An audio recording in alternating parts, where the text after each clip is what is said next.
cidna la idin tilmaami maayo waxaan xusuustaa meelo fara badan rag badan oo naftooda horyaalo meesha iga muuqdana ay garanayaan xaaladii aynu ku jiray iyo marar fara badan meehe intii badnaydba dadkiina raadsanayey dadkii madaxeedna gadayey inay ahaayeen dadka inoogu aqrabaysan inoogu dhow inay ahaayeen qabiilkii laga soo tago dadka inoogu dhow inay ahaayeen baan garanaynaa waxaan iloobaynin annaga oo duruuf adag soo marray dhib badan soo marray naftood horyaalo mayid ka soo tallaabsannay oo gaajo iyo oor u dhintay in aanu ku soo baxno reer aanu kolkaa is leenahay ehelkii baan u timaadeen oo aanu aaminsannahay inaanu ka soo baxnay duruuftii adkayd oo ay noqotay dabinkiina lagu qaban lahaa waxaan iloobaynin naftood horyaal la qabtay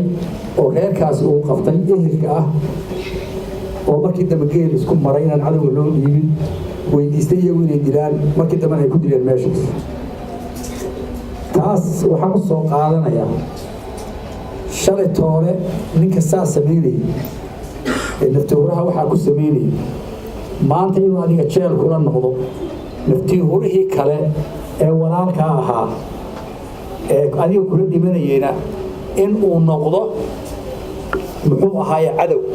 ama ninkaan fikirdoonu noqdo waxyaabaha qariibka ah bay ka mid tahay aynu meelahan mararka qaarkood ugula imanayno halganka intaynu soconno ee waddadaa dheer aynu hayno waxaa loo baahan yahay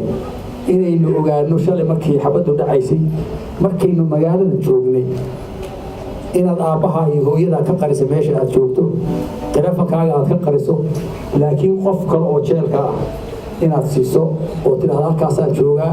iga warhay waxa keenayana waxbuu ahaa mabda buu ah